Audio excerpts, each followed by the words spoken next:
Olá meus amigos, bem-vindos a mais um vídeo. Hoje eu vou fazer mais uma leitura de um outro koan do livro de Aleister Crowley, Liber 333. O primeiro vídeo que eu fiz falando desse assunto foi Rimog. Se você não viu, procure aí no canal, o vídeo não é um vídeo antigo, é um vídeo recente.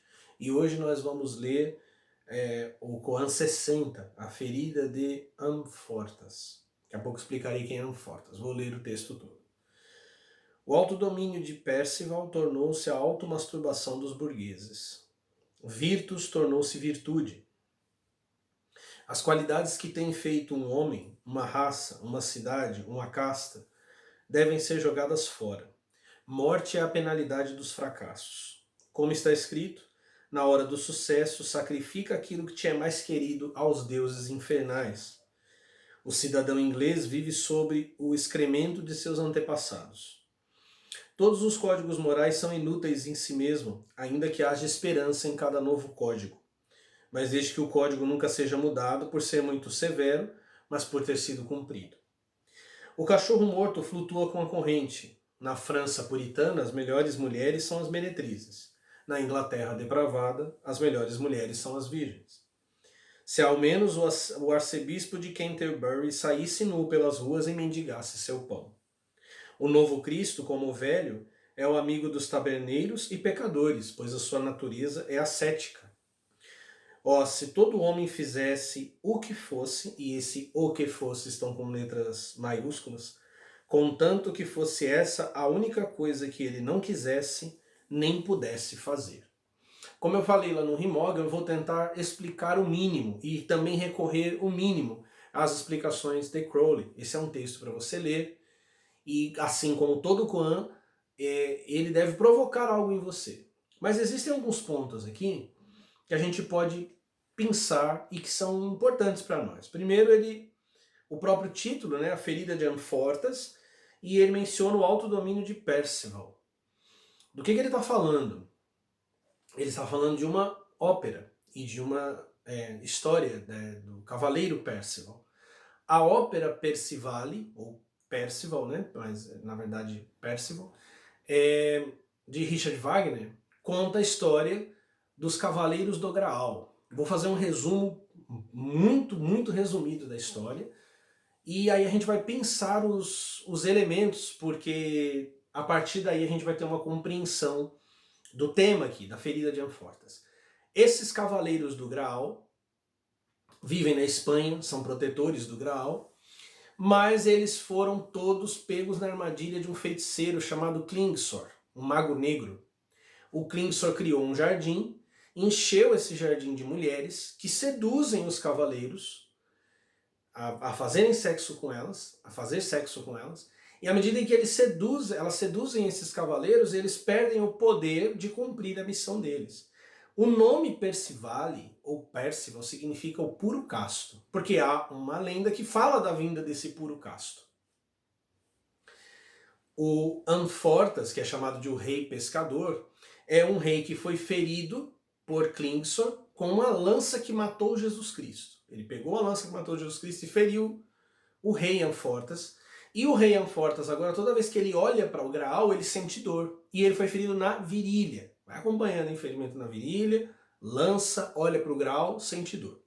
Quando o Percival aparece, os cavaleiros testam ele. E a todas as perguntas ele responde dizendo que não sabe, e que não sabe, inclusive, o nome dele. Depois disso, o Percival aparentemente cai numa armadilha. Porque há uma das sacerdotisas de Klingsor, chamada Kundry, seduz o Percival. Só que quando o Klingsor joga a lança contra o Percival, a lança o contorna e mata o Klingsor. E aí o Percival cura o Amfortas, mas o Amfortas não é mais o rei pescador, o rei do Graal. O Percival se torna o rei do Graal. Essa história já foi explorada de muitas formas, ela é extremamente simbólica, e ela também mostra que já foi usada, por exemplo, na história da genealogia de Jesus, né? Alguns dizem que tem alguma ligação com os cátaros, né? Por conta dos grupos que estariam na Espanha, os cabalistas da Espanha, primeiramente ter tido contato com o Languedoc, enfim. Tem toda uma discussão que eu não vou puxar hoje, pelo menos não nesse vídeo. Mas vamos decodificar um pouco, né? O Percival não sabe o nome porque ele é Nemo. Nemo que significa nem um homem em latim, né? É um chamado notaricum, né? Você pega as primeiras letras, né? Nemo, nenhum homem. Ou seja, ele é um Magister Templi. Ele é alguém que conseguiu a iniciação à cidade das pirâmides em Biná. E é aquele que sangrou-se no cálice de Babylon. E esse sangrar-se no cálice de Babylon, o que é o cálice de Babylon? O que ela porta? Né? Ela porta justamente o cálice do Graal, ou seja, é a suprema deusa, a senhora de todas as sacerdotisas. O rei Amfortas ferido é um símbolo da própria era cristã, porque ele é ferido com a lança que fere Jesus Cristo.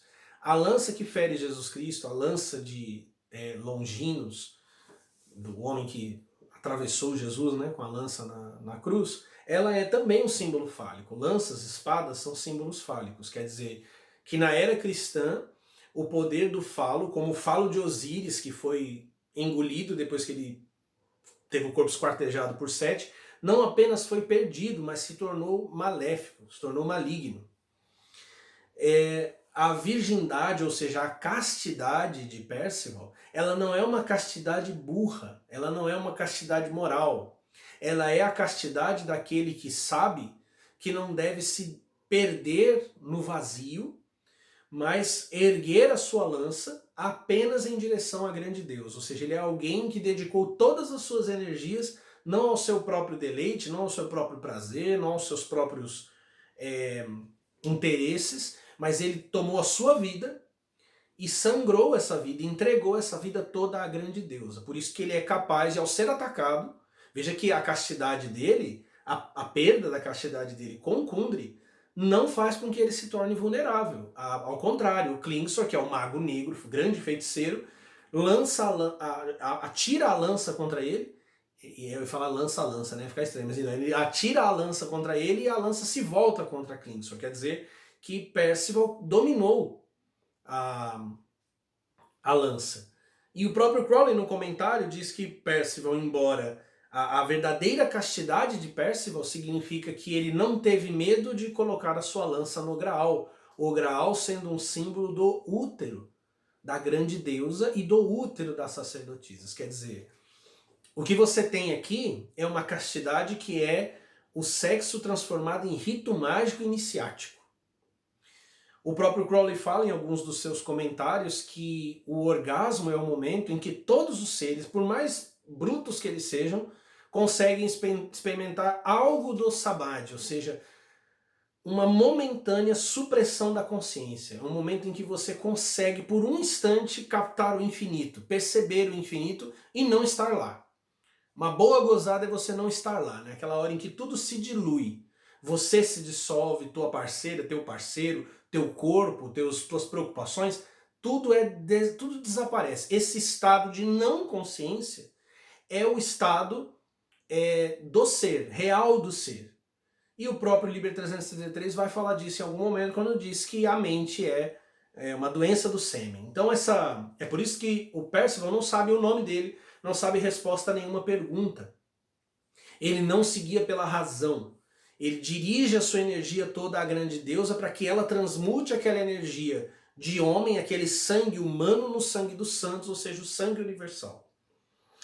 Mas o Crowley diz que essa virtude iniciática santa, essa virtude que transforma o sexo em sacramento, ou seja, num mistério, num sinal divino, que transmite a grande união do Deus e da deusa, se transformou na automasturbação dos burgueses. Já ouviu Eu Escolhi Esperar? Numa sociedade como a nossa, hipersexualizada, o Escolhi Esperar virou automasturbação. Quer dizer, embora a pessoa possa até não fazer sexo, isso não quer dizer que ela é casta. Porque ele está transformando o fazer ou não fazer numa virtude para ele, numa qualidade dele. É por isso que ele diz que o virtus tornou-se virtude. Eu vou ler a definição da palavra virtude. aqui no dicionário, tá? Disposição firme e constante de fazer o bem. Excelência moral. O ato de conformar sua vida com os preceitos morais e éticos da sociedade. Daqui a pouco a gente volta nisso. Aí, castidade e virgindade. O cristianismo vai usar a palavra virtude como castidade e virgindade. Qualidade boa, admirável. E virtus. Virtus significa poder, força. A força de um guerreiro, a força de um lutador. A força que realmente separa um homem de um não homem, né? Na sociedade que substituiu Virtus por virtude, você tem um carro chamado Virtus, né? Porque afinal de contas os caras que comandam o universo capitalista, eles sabem muito bem do poder das palavras, o que elas significam, né? Então o Virtus que você não tem se transformou, eles prometem te conceder aquele poder, aquela força, né? E meio que funciona, né? Tanto para homens como para mulheres. Porque o Virtus tornou-se virtude quando o autodomínio de Percival, autodomínio. Lembrando que autodomínio não quer dizer, nossa, eu não vou fazer sexo. Isso aí não é autodomínio. Uma pessoa doente pode não fazer isso. Uma pessoa por qualquer outro motivo pode não fazer isso. A gente tem no nosso meio, na nossa sociedade, muitas pessoas assexuadas, que é uma consequência, inclusive, da e por ser hiper vazia, né? Não sexo, na verdade, um falso sexo que a gente tem na sociedade. Seja em piadas, seja em pornografia, seja em programas de TV, músicas, né? Músicas. Né? Então a gente tem, inclusive, uma associação muito próxima do sexo e da morte, mas negativa. Né? Você vê isso na sofrência, aí, que é o grande ritmo brasileiro hoje em dia, que você vai ver músicas que cantam sempre uma perda, um luto, um rompimento, um amor que se quebra, um amor que é impossível. E canta isso com uma vibração, com uma força, como se estivesse demonstrando poder, mas para cantar ressentimento. Então toda essa degeneração, essa deterioração, leva ao que ele fala no verso, não, porque não tem versículos, né? Mas no parágrafo 3. As qualidades que tem feito um homem, uma raça, uma cidade, uma casta, devem ser jogadas fora, porque o virtus tornou-se virtude. Quando as qualidades começam a ser as qualidades do fraco, do doente, né? O medo de fazer as coisas, porque afinal de contas você pode... O verdadeiro autodomínio é você saber dirigir as energias sexuais para o fim adequado. Né? Essa é a verdadeira castidade. Porque a palavra casto significa puro. Né? Tem muito cara, muita mulher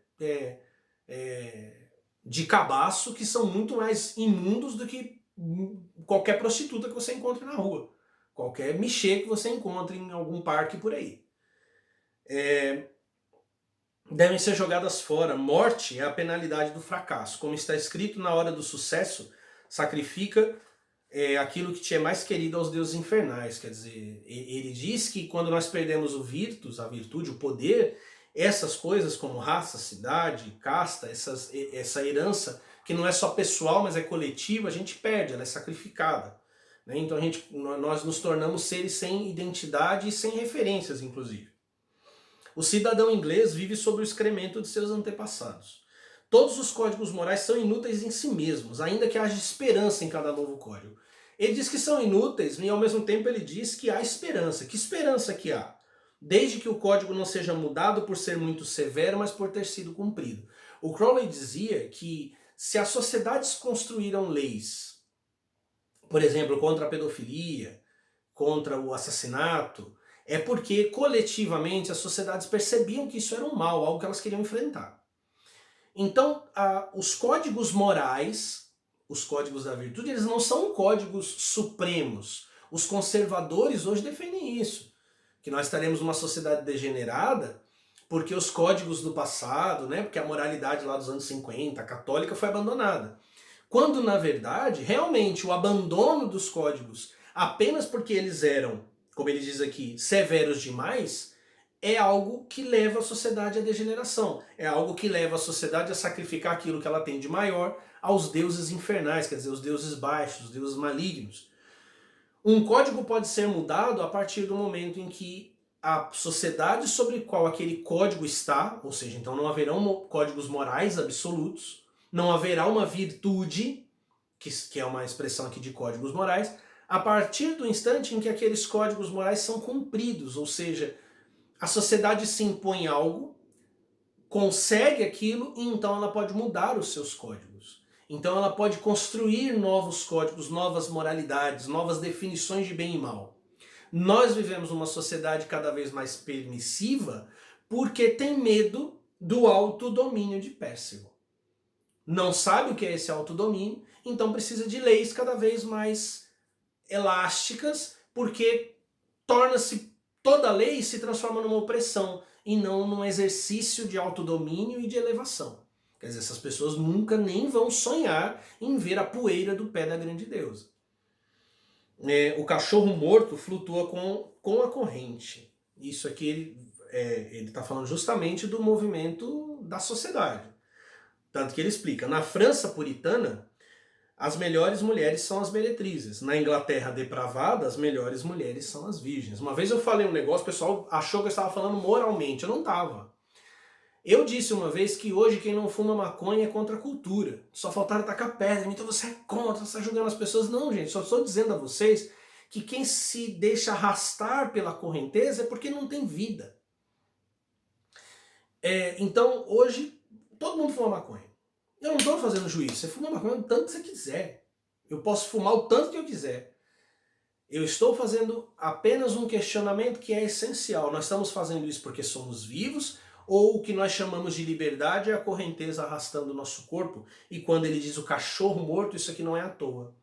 Porque a palavra dog em inglês é God, de trás para frente. Crowley sempre brinca com essa palavra. Ou seja, aquele Deus do avesso, que está morto, porque justamente a vida que ele pensa que vive é uma vida de morte, ele é arrastado pela correnteza dos códigos morais, das sociedades. E aí aquele que vai contra, a mulher virgem na sociedade depravada, ou a meretriz na cidade, no país ou na cidade conservadora, essas são as melhores mulheres, né? São as mulheres mais próximas da grande deusa, mais próximas da grande sacerdotisa.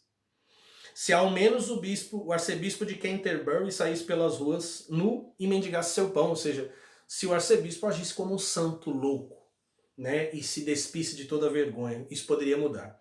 O novo Cristo, e aqui o Crowley está falando dele, tá? O novo Cristo é ele. Como o velho, é amigo dos taberneiros e pecadores. Jesus era. Está na Bíblia, tá? Você não precisa se chocar comigo. Jesus era amigo dos taberneiros, era amigo dos pecadores, era amigo das prostitutas. E ele dispôs a sua natureza ascética. O que a gente pensa por ascese? Normalmente a gente pensa por ascese não fazer. Então, fazer jejuns, guardar-se do contato com mulheres, dormir no chão. Essa era o conceito de ascese do Aion passado, que é justamente o período em que Amfortas está ferido. Ele não pode, ele olha para o Graal e o Graal lhe causa angústia, lhe causa dor. Porque o seu próprio poder, o seu próprio virtus se voltou contra ele e o feriu. Agora, esse ascetismo aqui é o ascetismo que aparece no livro da lei como referência à altura que um eremita alcança. Quer dizer, ele está dizendo que ele é um eremita. E o que é o eremita? É alguém que interage com todas as coisas, sem que estas coisas se tornem determinantes para ele. Ou seja, ele é guiado apenas pela sua própria luz. Ele não se apaixona por coisa nenhuma, por isso mesmo ele não precisa evitar coisa nenhuma, porque todas as coisas se transformam em sacramento. Porque ele vai perceber o que os cristãos chamam de onipresença de Deus. Como é que pode haver restrição e proibição a qualquer coisa se Deus é onipresente? Se Deus está presente inteiramente em todos os lugares, como ensinava o grande santo Tomás de Aquino, como é que nós podemos evitar algumas coisas? A gente só pode dispor das coisas de maneira equivocada pela nossa falta de consciência, que é o que ensinam as tradições tântricas do Shaivismo, da Kashmira, do Kaula Tantra, que as coisas só são impuras quando nós estamos inconscientes do que elas são e da nossa relação com elas. Então ele diz que o Cristo é amigo dos taberneiros e dos pecadores justamente porque os taberneiros e os pecadores não podem afetá-lo, nem maculá-lo. Ele derrama a sua luz sobre os homens. É isso. Essa é a resposta de Jesus, inclusive, quando falam das pessoas com quem ele anda. Ó, se todo homem fizesse o que fosse, contando que fosse essa única coisa que ele não quisesse nem pudesse fazer, e aqui eu vou ler a frase do próprio Crowley, tá? No último parágrafo, nós alcançamos a doutrina mística e sublime de que, seja o que for que você tenha, deve ser abandonado. Né? Por isso que o Percival não sabe resposta de nada, nem o seu próprio nome. Obviamente, aquilo que diferencia sua consciência do absoluto, coloca essa palavra entre aspas aí, se você lembrar do meu vídeo sobre Grant Morrison, mas lá na frente a gente explica. Mas digamos, se você tem uma diferenciação da sua consciência para as demais consciências, vamos pensar assim, tá? Obviamente, aquilo que diferencia a sua consciência do absoluto, das demais consciências, todas as coisas, é parte do conteúdo dessa consciência. Então, é a própria consciência que deve se perder. É por isso que o novo Cristo é amigo dos pecadores e dos taberneiros, porque ele não está separado deles. Ele não se vê como alguém diferente deles. Ele se vê como nenhum homem. Ok? Espero que vocês tenham gostado. Leiam e meditem sobre isso, sob o olho de Vales.